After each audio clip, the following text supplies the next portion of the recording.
الحمد لله نحمده ونستعينه ونستغفره ونؤمن به ونتوكل عليه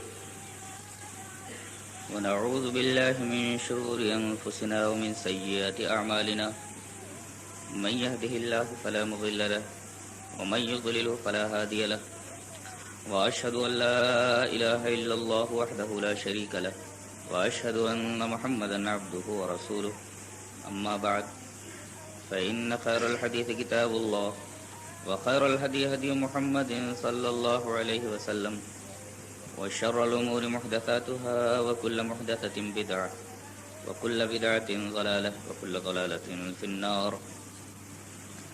أعوذ بالله من الشيطان الرجيم. بسم الله الرحمن الرحيم.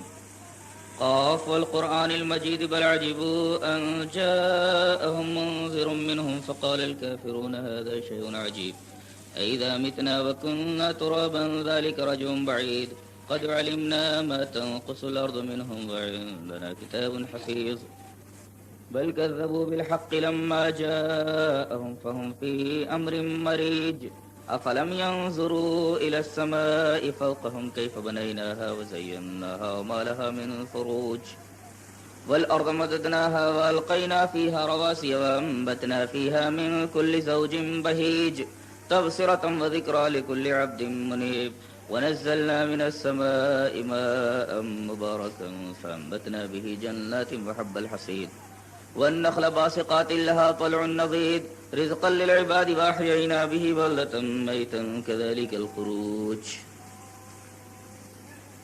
أعوذ بالله من الشيطان الرجيم.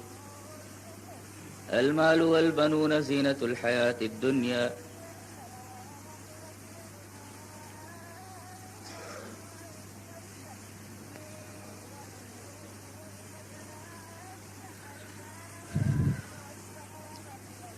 اولاد کی تمنا ہر ماں باپ کے دل میں ہوتی ہے.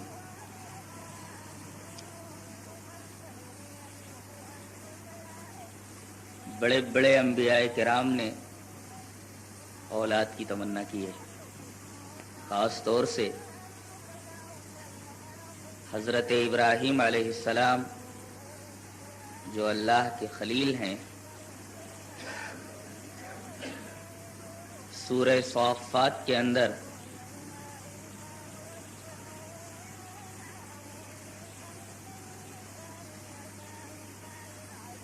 ان کے بیٹے حضرت اسماعیل علیہ السلام کا بیان ہے،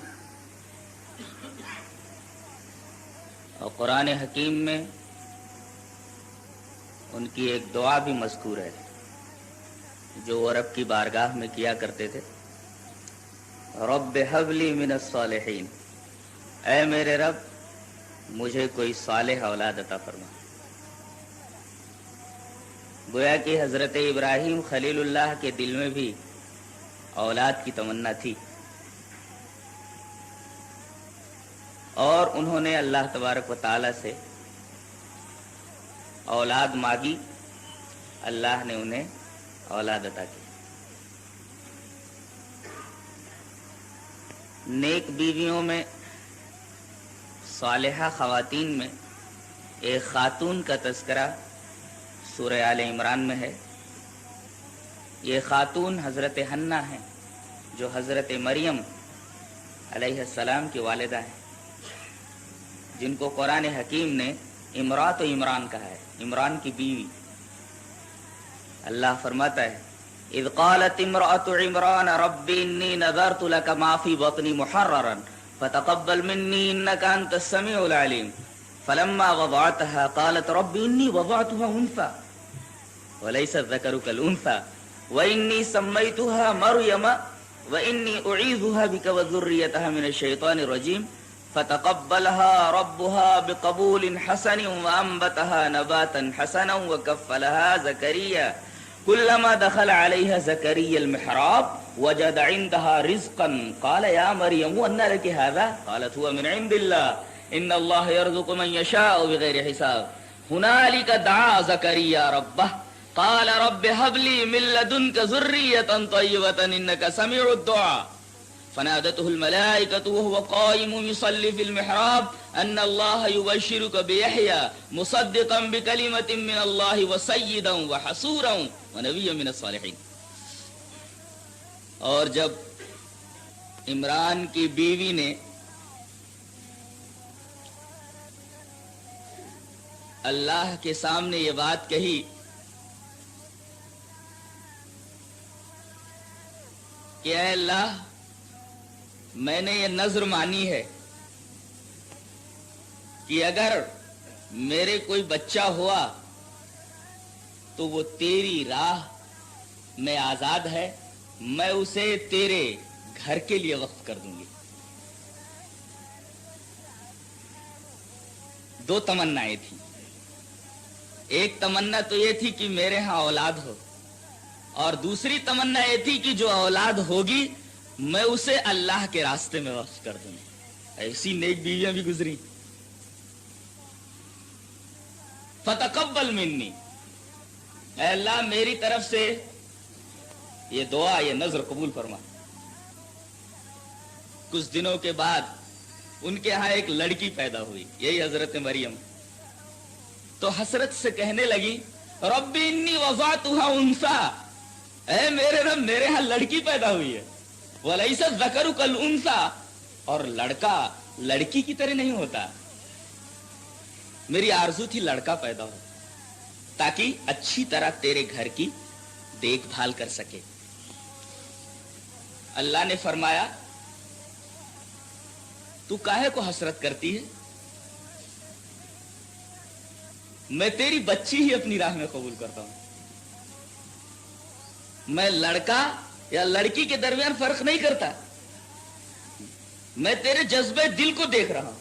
تو نے کس جذبے سے اپنی اولاد کو میرے راستے میں وقف کرنے کی نظر مانی تھی، میں تیری بچی ہی اپنے راستے میں قبول کر رہا ہوں، اور میں اس کا نام رکھ رہا ہوں مریم رکھ دینا. وَإِنِّي سَمَّيْتُهَا مَرْيَمَ، میں نے اس کا نام مریم رکھا.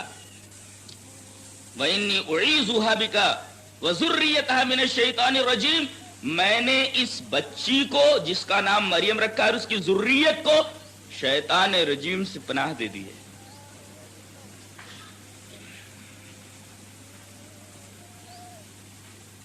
اللہ تبارک و تعالی نے فرمایا کہ میں نے اس بچی کو اپنے راستے میں اچھی طرح قبول کر لیا. فَتَقَبَّلَهَا رَبُّهَا بِقَبُولٍ حَسَنٍ وَأَنبَتَهَا نَبَاتًا حَسَنًا. اللہ کے راستے میں یہ قبول کر لی گئی اور اچھی طرح قبول کر لی گئی، اور ان کی پرورش بھی بہت اچھی طرح ہوئی، اور کفالت کے لیے حضرت زکریا علیہ السلام کے حوالے کر دیا گیا ان کو. اور ہیکل سلیمانی کے گوشے میں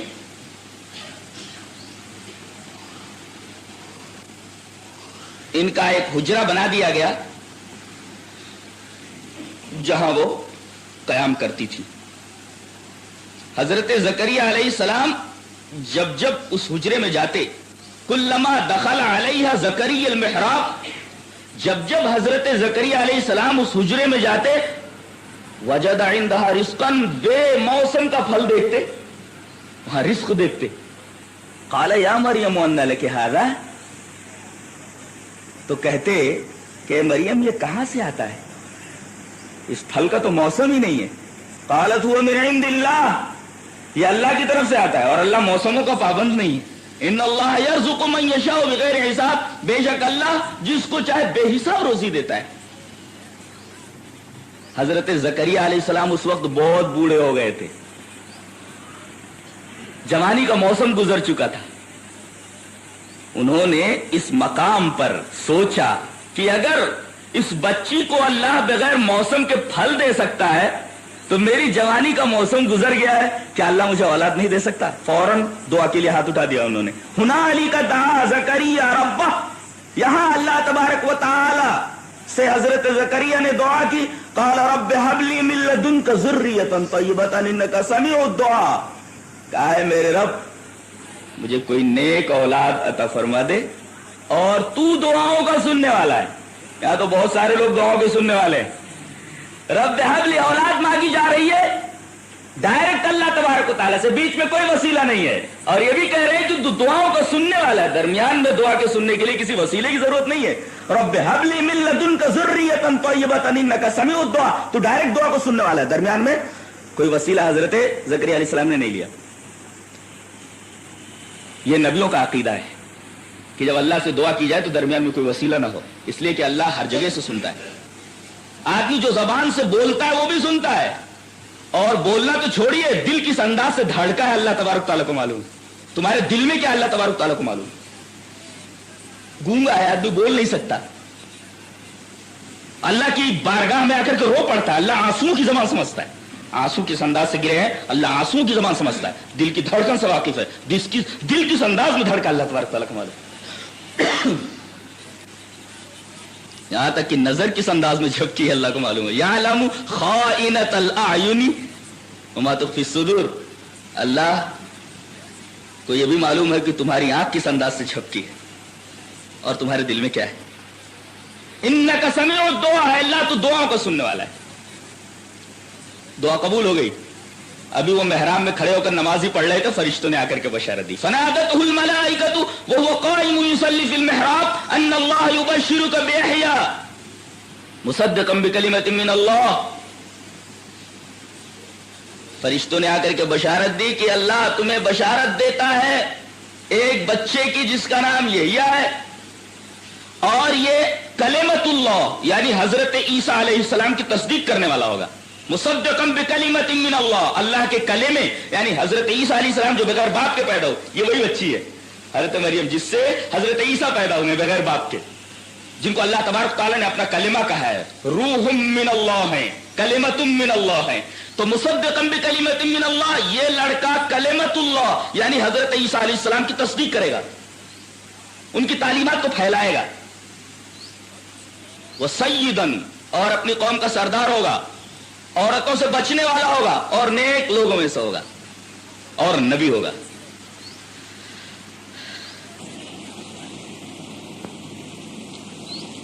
اور قرآن نے کہا ہے کہ مال اور اولاد یہ دنیاوی زندگی کی رونق ہے، دنیاوی زندگی کی زینت ہے. المال والبنون زینت الحیات الدنیا، کہ مال اور اولاد یہ دنیاوی حیات کی، دنیاوی زندگی کی رونق ہیں، زینت ہیں.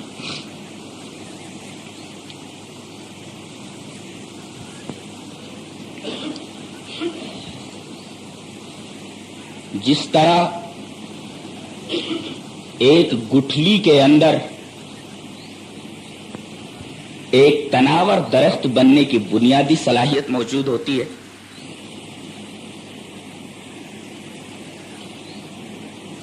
اسی طرح ایک بچہ جب پیدا ہوتا ہے تو اس کے اندر وہ تمام صلاحیتیں اور قوتیں موجود ہوتی ہیں جو ایک جوان کے اندر ہوتی ہیں. لیکن ظاہر ہے کہ ایک گٹھلی کو تناور درخت بننے تک مختلف مرحلوں سے گزرنا ہوتا ہے، اور ان مختلف مراحل میں اس کی نگرانی ہوتی ہے. ایسے ہی بچے کو جوان بننے تک نشو و نما کے مختلف مراحل سے گزرنا ہوتا ہے. اگر ان مختلف مراحل کے اندر اس کی صحیح تعلیم اور تربیت ہو گئی تو وہ معاشرے کا ایک صالح اور بااعتماد فرد بنتا ہے. اور اگر ان مراحل میں اس کی صحیح نشو و نما اور صحیح تعلیم و تربیت نہیں ہوئی تو قوم کے لیے بھی وہ نقصان دہ ہوتا ہے، ملت کے لیے بھی نقصان دہ ہوتا ہے، وطن کے لیے بھی نقصان دہ ہوتا ہے، ملک کے لیے بھی نقصان دہ ہوتا ہے. اور یہ تو دور کی چیزیں ہیں، خود ماں باپ کے لیے بھی وبال جان بن جاتا ہے، بہت ہی نقصان دہ اور مضر ثابت ہوتا ہے. لہذا نشو و نما کے مختلف مراحل میں بچے کی صحیح تربیت کرنا ہمارا فریضہ ہے. اس کی تعلیم کے اوپر نگاہ رکھنی ہے، اس کی تربیت کے اوپر نگاہ رکھنی ہے، تعلیم اور تربیت میں فرق ہے. ہم لوگ اس کے ایک ہی ترکیب میں استعمال کر دیتے ہیں، جبکہ تعلیم میں اور تربیت میں فرق ہے. تعلیم کسے کہتے ہیں؟ مخصوص اصولوں کی بنیاد پر کسی کی فکری رہنمائی کرنا، یہ تعلیم ہے. مخصوص اصولوں کی بنیاد پر کسی کی فکری رہنمائی کرنا یہ تعلیم ہے، اور مخصوص اصولوں کی بنیاد پر کسی کی عملی رہنمائی کرنا یہ تربیت ہے. گویا تعلیم کا تعلق فکر سے ہے اور تربیت کا تعلق عمل سے ہے. جس طرح آپ بچے کی فکری رہنمائی میں کوشش کریں، لازم اور لابدی ہے کہ آپ بچے کی عملی تربیت پر بھی نگاہ رکھیں. آج دیکھیے، گزشتہ زمانوں میں تعلیم کے اتنے ادارے اور مراکز نہیں تھے جتنے کہ آج مدارس اور مراکز اور ادارے موجود ہیں. ہر گلی کے اندر کوئی نہ کوئی تعلیم گاہ، کوئی نہ کوئی درس گاہ موجود ہے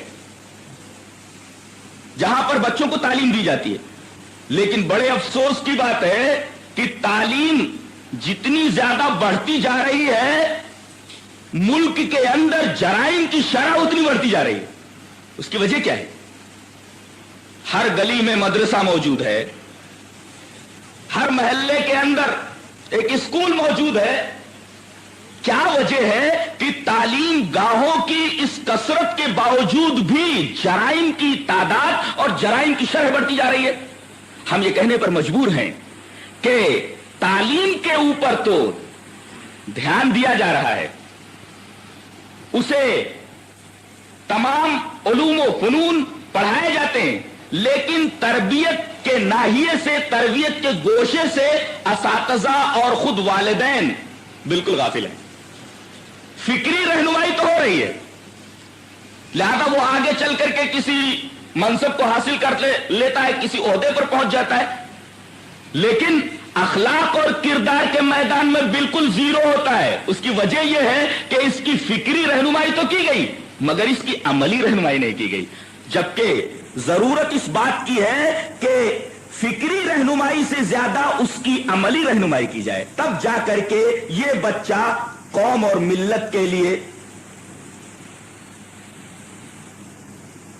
صالح ثابت ہو سکتا ہے، بااعتماد ثابت ہو سکتا ہے.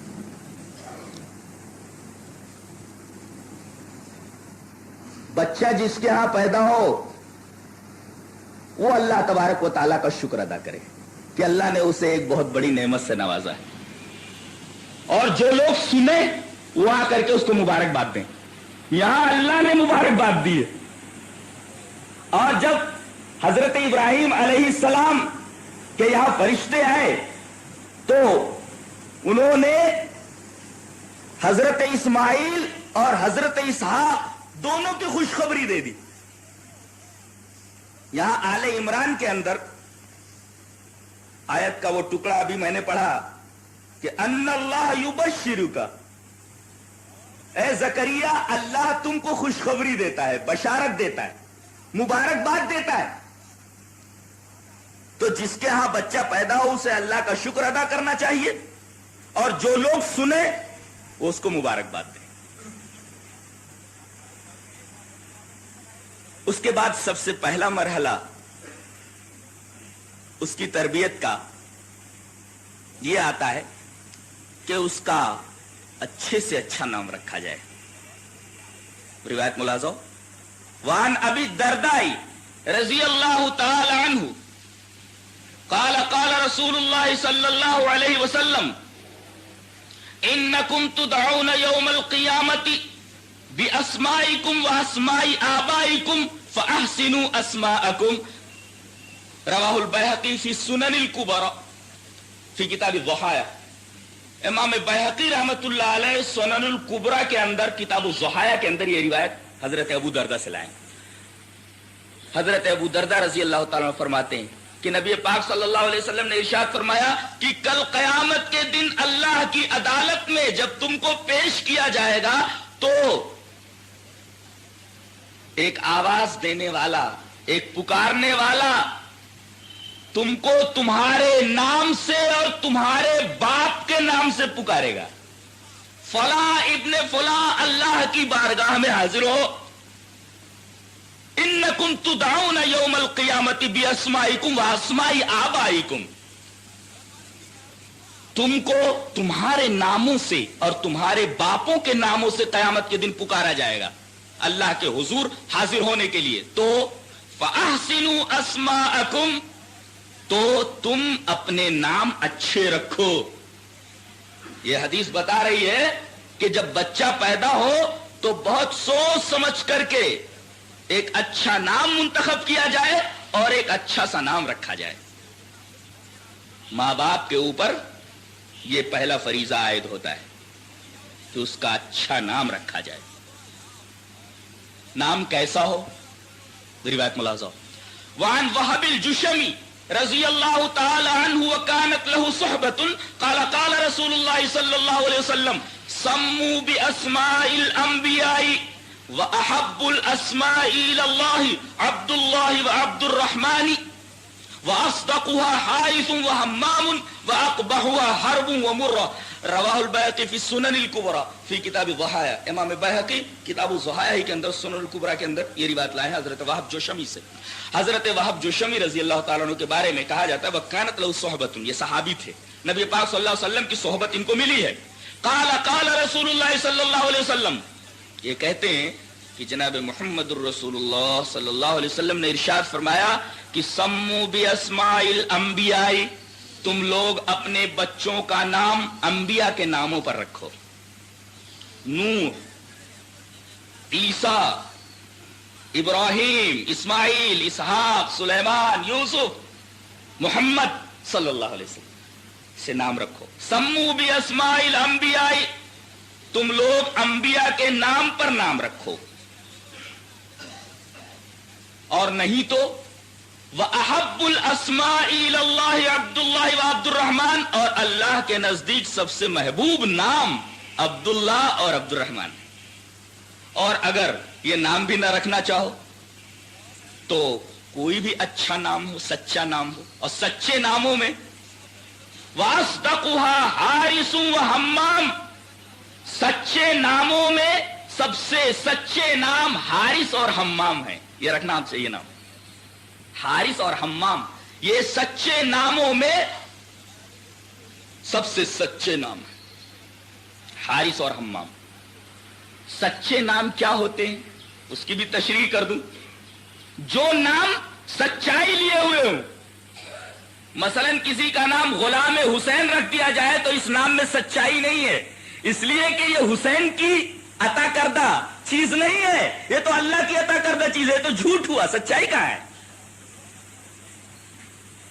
سچا نام رکھو. یہ اصدقها کا لفظ بتا رہا ہے کہ تمام شرکیہ ناموں سے احتراز کیا جائے، اجتناب کیا جائے، ایسا نام نہ رکھا جائے جس سے شرک کی بو آتی ہو.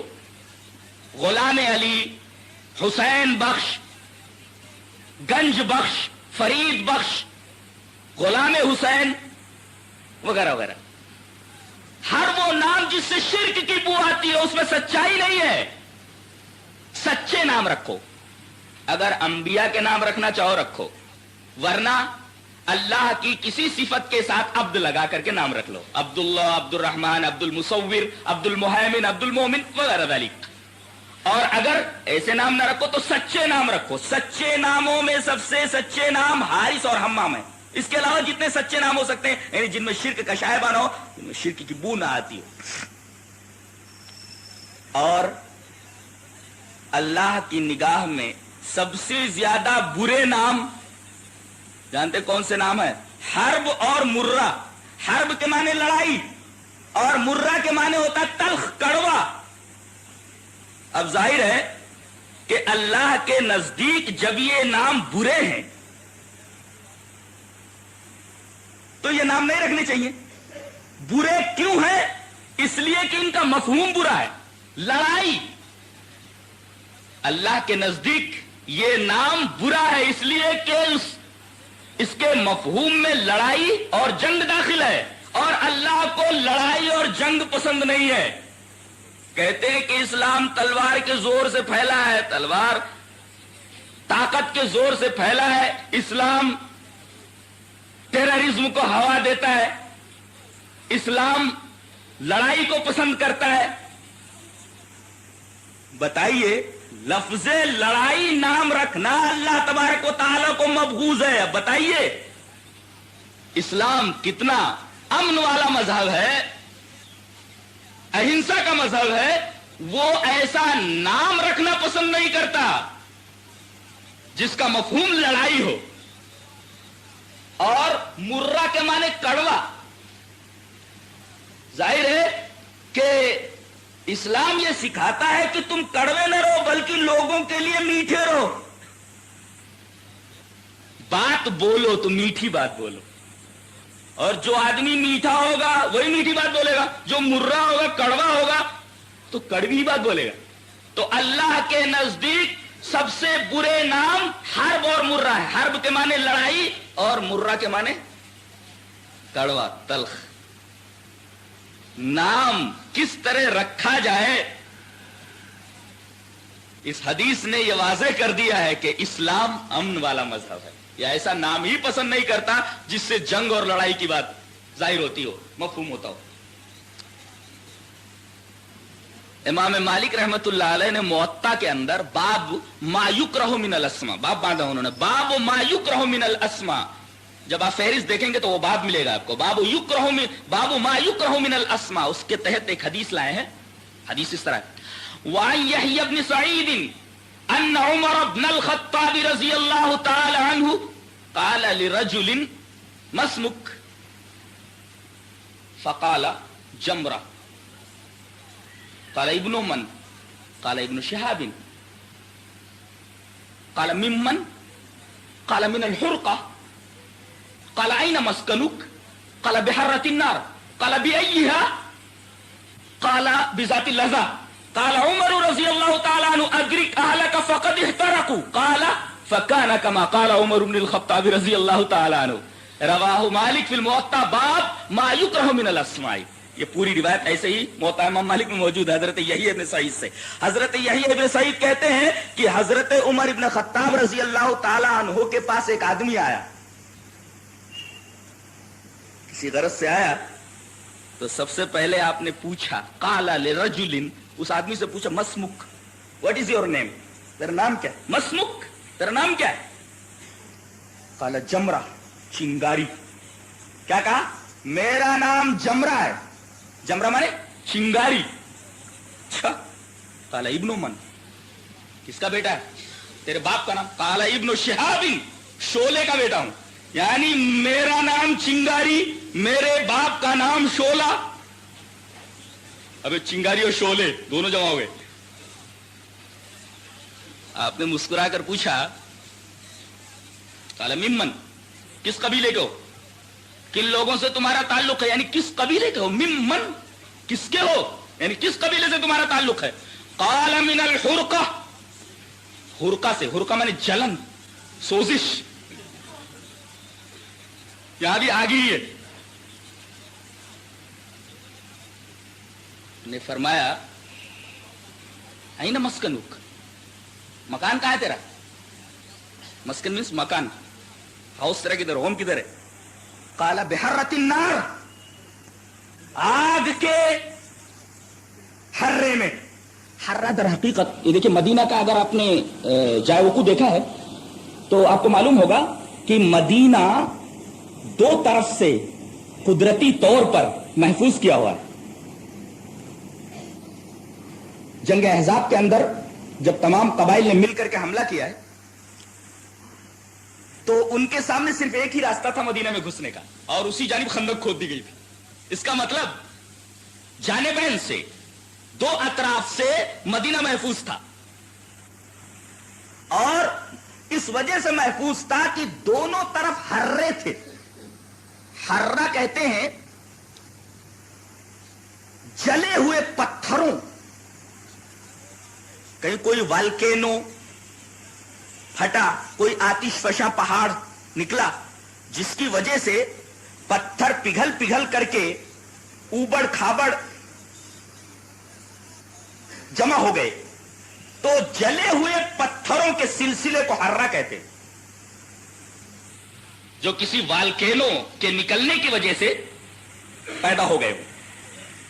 تو مدینہ کے دونوں طرف دو ہررے فوجی انداز میں، مارچنگ کے انداز میں کوئی مدینہ میں دونوں اطراف سے داخل نہیں ہو سکتا تھا۔ رہا ایک طرف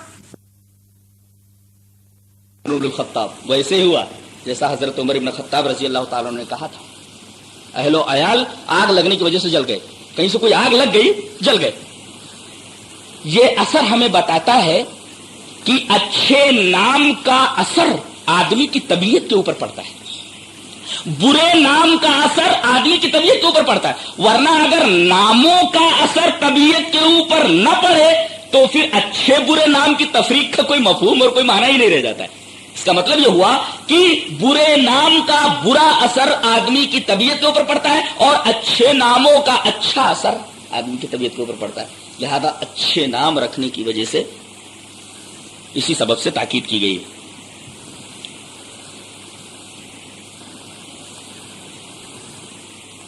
یہ پہلا مرحلہ تھا نام رکھنے کا، اچھے نام رکھو۔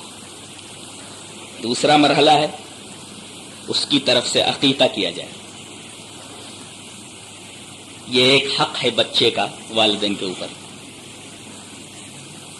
اور اس میں والدین ہی کا فائدہ ہے، اس لیے کہ بچہ رہین ہوتا ہے عقیقے کے بدلے۔ روایت ملاحظہ وعن سمرة بن جندب رضی اللہ تعالی عنہ قال قال رسول اللہ صلی اللہ علیہ وسلم كل غلام مرتهن بعقیقته يذبح عنه يوم السابع ويسمى ويحلق راسه رواہ الترمذی فی ابواب الاضاحی۔ امام ترمذی اس حدیث پاک کو ابواب الاضاحی میں لائے، اور امام ابن ماجہ بھی ابواب الاضاحی کے اندر لائے، ترتیب ذرا بدلی ہوئی ہے، جو ابن ماجہ میں وہ اس طرح ہے۔ وعن سمرة بن جندب رضی اللہ تعالی عنہ عن النبی صلی اللہ علیہ وسلم قال كل غلام مرتهن بعقیقته تذبح عنه يوم السابع ويسمى ويحلق راسه۔ ترمذی کی روایت میں یذبح ہے، اور ترمذی کی روایت میں یسمى پہلے یحلق راسه بعد میں ہے، لیکن ابن ماجہ کی روایت میں یسمى بعد میں ہے اور یحلق راسه پہلے ہے، اور یہاں تذبح ہے جبکہ ترمذی کی روایت میں یذبح ہے۔ یہ دو روایتیں تھیں، ایک ابن ماجہ کی جو میں نے پوری پڑھ کر کے بتایا، اور دوسری ترمذی کی، اور دونوں ابواب الاضاحی میں ہیں، ابن ماجہ ابواب الاضاحی میں اور ترمذی ابواب الاضاحی میں، اور دونوں کے راوی ایک ہی ہیں، حضرت سمرہ ابن جندب۔ حضرت سمرہ فرماتے ہیں کہ نبی پاک صلی اللہ علیہ وسلم نے ارشاد فرمایا کہ ہر بچہ اپنے عقیقے کے عوض گروی ہوتا ہے۔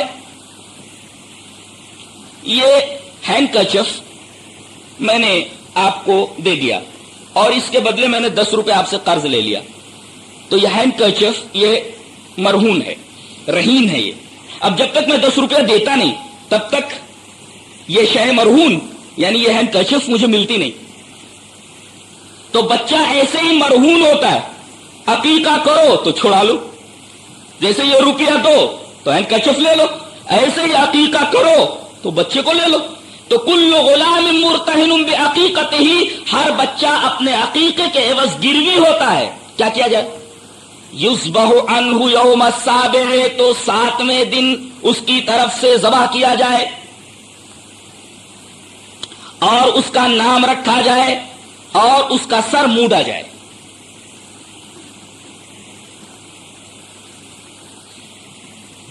رہین کا مطلب تو سمجھ میں آ گیا،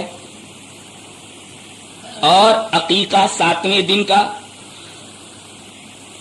تذکرہ اس حدیث پاک میں موجود ہے اور ابن ماجہ کی روایت میں بھی ہے۔ رہا بیہقی کی وہ روایت جس میں 14 اور 21 کا تذکرہ ہے، اس کے تعلق، اور یہ روایت طبرانی میں بھی ہے، بیہقی میں بھی اور طبرانی میں بھی ہے، لیکن امام طبرانی رحمۃ اللہ علیہ اس حدیث پاک کو لانے کے بعد کہتے ہیں کہ ابن مسلم اس روایت میں متفرد ہے، کسی نے اس کی موافقت نہیں کی ہے، لہذا یہ روایت ضعیف ہے۔ اسماعیل ابن مسلم کی وجہ سے، عبداللہ ابن مسلم کی وجہ سے، لہذا بیہقی کی روایت میں بھی وہی راوی ہے، طبرانی کی روایت میں بھی وہی راوی ہے، لہذا بیہقی کی روایت بھی ضعیف ہے اور طبرانی کی روایت بھی ضعیف ہے تفرد کی وجہ سے، یا وجہ ذوق اور بھی ہے۔ بہرحال عبداللہ ابن مسلم اسماعیل ابن مسلم کی وجہ سے وہ 14 والی روایت اور 21 والی روایت ضعیف قرار پاتی، صحیح روایت 7ویں دن والی۔ بالکل صاف ستھری، اور صحیح حدیث کے اوپر ہمارا عمل ہونا چاہیے۔ رہی وہ روایت کہ نبی پاک صلی اللہ علیہ وسلم نے اپنا عقیقہ نبوت کے بعد کیا، حافظ ابن حجر عسقلانی رحمۃ اللہ علیہ نے فتح الباری کے اندر اس حدیث کو نقل کرنے کے بعد کہا ہے کہ عبداللہ ابن محرر اس روایت میں ضعیف ہیں، اور حافظ ابن حجر عسقلانی رحمۃ اللہ علیہ نے تو ضعیف کی تصریح بھی کر دی ہے کہ ضعف کیوں ہے، ضعف کی صراحت کر دی ہے۔ لہذا بعد النبوہ عقیقے کی جو روایت ملتی ہے اس میں عبداللہ ابن محرر ضعیف ہیں اور ضعف کی صراحت کر دی گئی، لہذا وہ روایت بھی قابل احتجاج نہیں ہے۔ صحیح روایت یہ ہے کہ 7ویں دن عقیقہ کیا جائے، بالکل صاف ستھری بات ہے۔ اب اس کے بعد اگر ہو 14 دن پر کر لیا، خالی قیاسی باتیں ہیں، فقط الجھنے ہیں۔ نبی پاک صلی اللہ علیہ وسلم نے 7ویں دن کہہ دیا، چپ چاپ اس پر عمل کر لیا جائے، صحیح روایت میں مل گئی۔ ایسا کیوں اور ویسا کیوں، یہ سب شیطانی انداز ہیں، شیطانی باتیں۔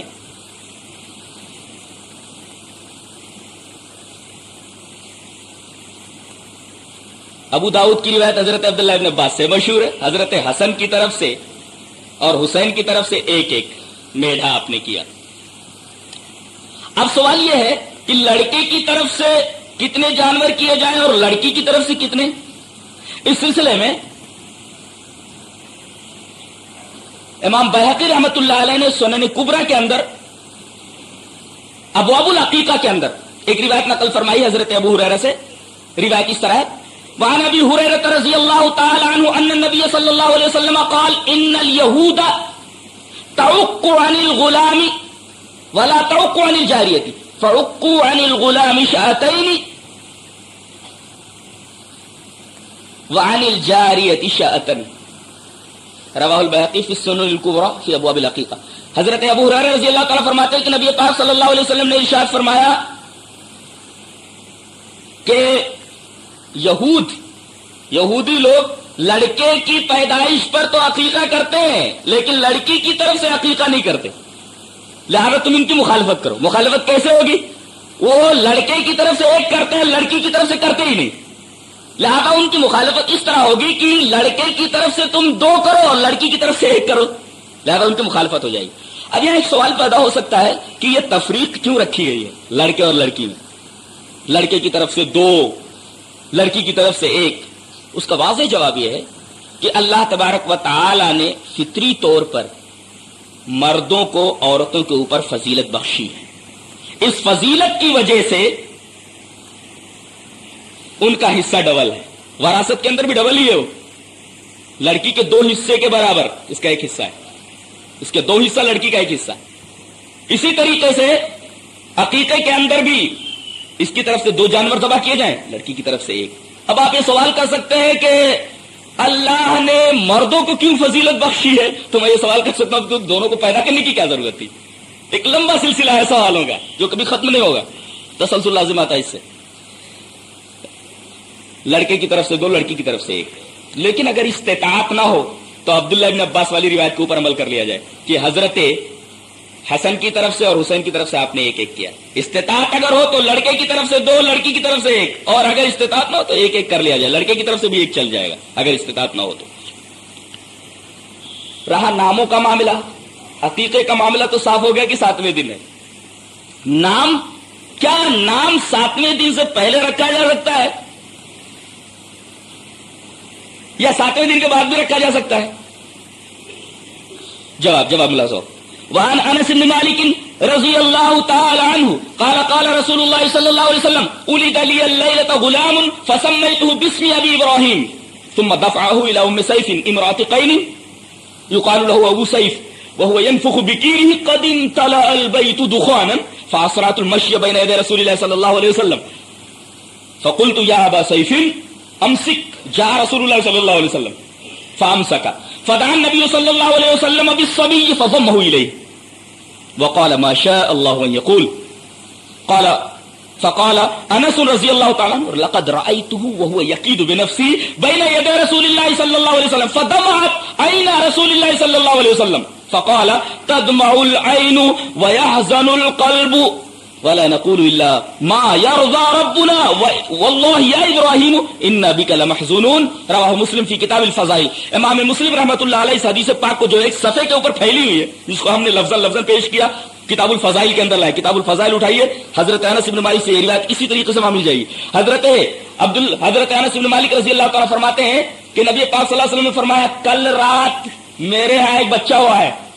نبی پاک صلی اللہ علیہ وسلم نے فرمایا, غالباً یہ بات آپ نے فجر میں کہی, کہ رات میں میرے ہاں ایک لڑکا پیدا ہوا ہے, تو میں نے اس کا نام اپنے باپ ابراہیم کے نام پر رکھا ہے. یہ وہی نبی پاک صلی اللہ علیہ وسلم کے بیٹے ہیں جو بچپن میں انتقال کر گئے تھے تھوڑے ہی دنوں میں. تو میں نے اس بچے کا نام اپنے باپ, روحانی باپ حضرت ابراہیم علیہ السلام کے نام پر رکھا ہے. فسمیت بسم ابی ابراہیم. اچھا, حدیث کیا بتا رہی؟ 7واں دن تو ہوا نہیں, آپ نے فرمایا کل رات ہی پیدا ہوا ہے اور میں نے نام رکھ دیا. اس سے یہ پتا چلتا ہے کہ نام پہلے بھی رکھا جا سکتا ہے 7ویں دن سے پہلے, اور 7ویں دن کے بعد بھی رکھا جا سکتا ہے. اس کے لیے 7ویں دن کی قید نہیں ہے, ورنہ آپ اللیلۃ مت بولتے. گزشتہ رات ایک بچہ پیدا ہوا میرے یہاں اور میں نے اس کا نام اپنے باپ ابراہیم کے نام پر رکھ دیا. پہلے بھی رکھ سکتے ہو, 7ویں دن کے بعد بھی رکھ سکتے ہو. واقعہ کیا تھا؟ بچہ پیدا ہوا, نبی پاک صلی اللہ علیہ وسلم نے اسے ام سیف کے حوالے کر دیا. دستور یہ تھا کہ بچوں کو دائیوں کے حوالے کر دیتے تھے, وہ دودھ پلاتے تو ان کو پیسے دیے جاتے تھے. تو ام سیف کے حوالے کر دیے گئے حضرت ابراہیم, آپ کے بیٹے, جو ایک لوہار کی بیوی تھی. قین مینس لوہار, آہنگر, وہ لوہار کے, اس کا نام ابو سیف تھا. اب ظاہر ہے کہ لوہار کے گھر میں کیا ہوگا, پھونکنی ہوگی اور اسی طریقے سے بھٹی ہوگی. تو حضرت ابراہیم کی طبیعت خراب ہو گئی, مرض الموت میں مبتلا ہو گئے. تو حضرت انس بن مالک فرماتے ہیں, جو آپ کے خادم خاص تھے, میں گیا دیکھا تو ابو سیف اپنے بھٹی کے اندر پھونک رہا تھا, اور قدیم تلال بیت دخانم, پورے گھر کے اندر دھواں پھیلا ہوا تھا. دخان مینس دھواں, پورا گھر دھوئیں سے بھرا ہوا تھا, اور بچہ اندر نزا کی حالت میں تھا. نبی پاک صلی اللہ علیہ وسلم کے یہ بیٹے حضرت ابراہیم. تو فاصلۃ المشی بین یدی رسول اللہ صلی اللہ علیہ وسلم, میں دوڑ کر کے گیا نبی پاک صلی اللہ علیہ وسلم کے پاس, اور میں نے کہا کہ چلیے, آپ کے بچے ابراہیم کی طبیعت بہت خراب ہے. نبی پاک صلی اللہ علیہ وسلم ادھر سے چلے, حضرت انس بھاگے ہوئے ادھر آئے اور کہا کہ یا ابا سیف, اے ابو سیف, ارے پھونکنی اکنی بند کرو, ارے دھواں کم کرو گھر کا, امسک, رکو, جا رسول اللہ صلی اللہ علیہ وسلم, حضور آ رہے ہیں. فامسکا, رک گیا. نبی پاک صلی اللہ علیہ وسلم آئے, فدا, آپ نے بچے کو منگوایا, فضمہ الیہ, اپنے سینے سے اسے لگا لیا, اور جو اللہ نے چاہا آپ نے کہا. تو دعائیں, کچھ باتیں اللہ نے جو آپ سے کہلوایا آپ نے کہا. انس فرماتے میں آپ کے پاس ہی کھڑا تھا, لقد رأیتہ, میں نے دیکھا کہ وہ یقین بنفسی بین یدی رسول اللہ صلی اللہ علیہ وسلم, وہ نبی پاک صلی اللہ علیہ وسلم کی گود میں بچہ اپنی جان چھوڑ رہا تھا. جان نکل رہی تھی اس کی, سانس آ جا رہی تھی اور بڑی مشکل سے سانس اوپر نیچے ہو رہی تھی. وہ یقین بنفسی بین یدی رسول اللہ صلی اللہ علیہ وسلم, میں نے دیکھا کہ بچہ نبی پاک صلی اللہ علیہ وسلم کی گود میں اپنی جان چھوڑ رہا ہے. فدمعت عینا رسول اللہ صلی اللہ علیہ وسلم, اس کی حالت دیکھ کر کے بچے کی نبی پاک صلی اللہ علیہ وسلم کی آنکھوں میں آنسو آ گئے. فدمعت عینا رسول اللہ صلی اللہ علیہ وسلم, نبی پاک صلی اللہ علیہ وسلم کی آنکھوں میں آنسو آ گئے. تدمع العین, آنکھوں سے آنسو نکل رہے ہیں. ویحزن القلب, اور دل بڑا غمگین ہے. ولا نقول الا ما یرضی ربنا, لیکن ہم وہی کہیں گے جس سے ہمارا رب راضی ہے. اس کی امانت ہے, اگر لے جانا چاہے تو لے جا سکتا. ہم وہی کہیں گے جس سے ہمارا رب راضی ہو. اور آپ نے فرمایا واللہ یا ابراہیم, خدا کی قسم ہے میرے بچے ابراہیم, انا بک لمحزونون, بڑا غم ہے تیرے تعلق سے مجھے. انا بک لمحزونون, ویسے نبی جو ہوتا ہے وہ تو اپنی امت کے اوپر بڑا شفیق ہوتا ہے, وہ تو آپ کے بچے ہیں. بہرحال واللہ یا ابراہیم انا بک لمحزونون, ابراہیم خدا کی قسم تیری وجہ سے میں بہت غم زدہ ہوں, تیرے تعلق سے میرے دل میں بڑا غم ہے. بہرحال اس روایت سے مجھے استدلال یہ کرنا تھا کہ 7ویں دن سے پہلے بھی نام رکھا جا سکتا ہے.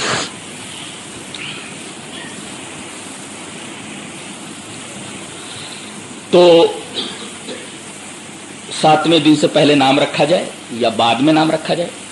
عقیقہ 7ویں دن کیا جائے, آخری ٹکڑا ویحلق راسہ, 7ویں دن اس کا بال نکال دیا جائے, اور چاندی کے بقدر, چاندی کے وزن سے وہ بال اللہ کے راستے میں, بال سے جو تولا گیا ہے چاندی کا جو وزن, وہ خیرات کر دیا جائے, غریبوں کو دے دیا جائے.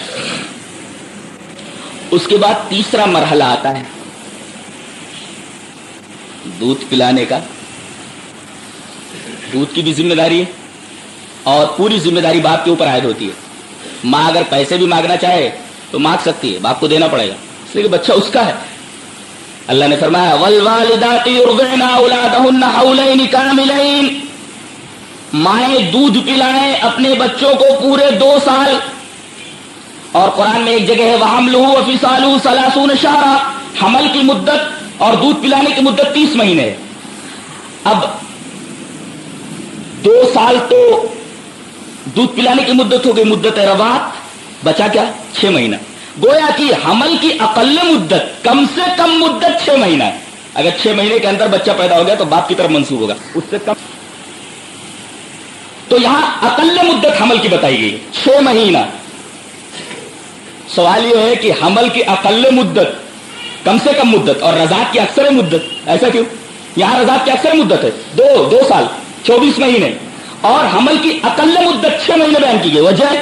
وجہ یہ ہے کہ بچہ کم سے کم 6 مہینے میں پیدا ہوتا ہے, زیادہ سے زیادہ 7 مہینہ جس کو ستواسا بولتے, 8 مہینے میں پیدا ہو جاتا ہے, 9 مہینے میں پیدا ہوتا ہے, بعض مرتبہ تو 10ویں مہینے میں, اور لاکھوں میں ایک بچہ پیدا ہوتا ہے 12 مہینے میں, 1 سال میں پیدا ہوتا ہے, اور غیر معمولی ہوتا ہے ایسا بچہ 12 مہینے میں بھی ہوتا ہے. تو حمل کی اقل مدت بتا دی گئی, اس لیے کہ اکثر مدت کی تعین نہیں ہے, 7 میں بھی ہو سکتا ہے, 8 میں بھی ہو سکتا ہے, 9 میں 10 میں. لیکن دودھ پلانے کی مدت رضاعت کی اکثر مدت بیان اس وجہ سے کی گئی کہ بچہ کبھی کبھی دودھ ہی نہیں پیتا ہے ماں کا, بلکہ گائے کا دودھ, بکری کا دودھ, وہ اس پر اکتفا کرتا ہے, اس پر گزارا کرتا ہے, ماں کا دودھ پیتا ہی نہیں. لہذا مدت رضاعت کی اکثر مدت بیان کی گئی, اور حمل کی اقل مدت اس فلسفے کے تحت بیان ہوئی کہ مدت رضاعت اور مدت حمل دونوں ملا کر کے 30 مہینے ہوتے. تو یہ آیت کریمہ بتا رہی کہ 2 سال مکمل دودھ پلائے جائیں اور مائیں دودھ پلائیں. بعض عورتیں اپنا ہیلتھ مینٹین کرنے کے لیے بچوں کو دودھ پلانے سے احتراز کرتی. ظاہر ہے کہ اس سے بچے کی طبیعت کے اوپر بہت برا اثر پڑتا ہے, اور ایسا بچہ جب مقابلے کے اندر آتا ہے, چل آ جا اگر ماں کا دودھ پیا ہے تو, انہیں کہے گا چل آ جا اگر بھینس کا دودھ پیا ہے تو. بڑا فرق ہوتا ہے. ابھی ریاض سے ایک پرچہ نکلتا ہے, ایک میگزین نکلتا ہے ہفتہ ویکلی ہے, اور ریاض سے ایک ویکلی پرچہ نکلتا ہے جس کا نام دعویٰ ہے. اس کے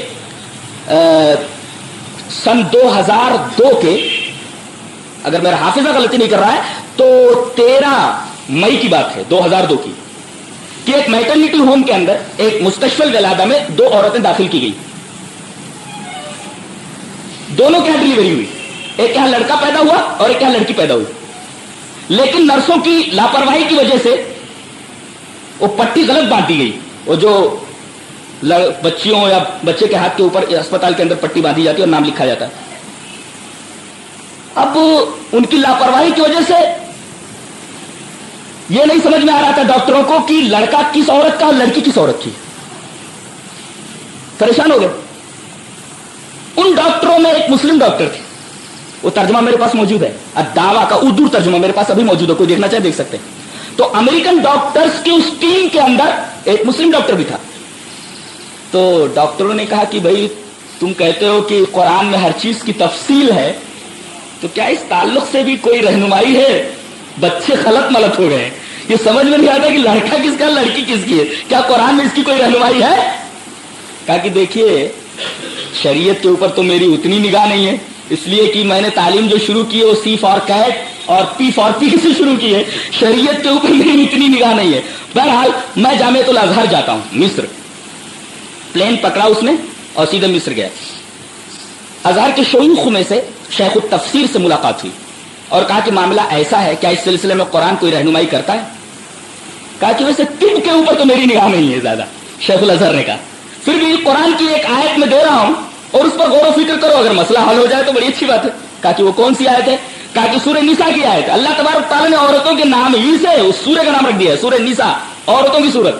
اس میں ایک آیت ہے, آیت وصیت کے اندر, یوصیکم اللہ, آیت وراثت میں, آیت الموارث کے اندر, یوصیکم اللہ فی اولادکم للذکر مثل حظ الانثیین, اللہ تمہیں تمہاری اولاد کے تعلق سے وصیت کرتا ہے کہ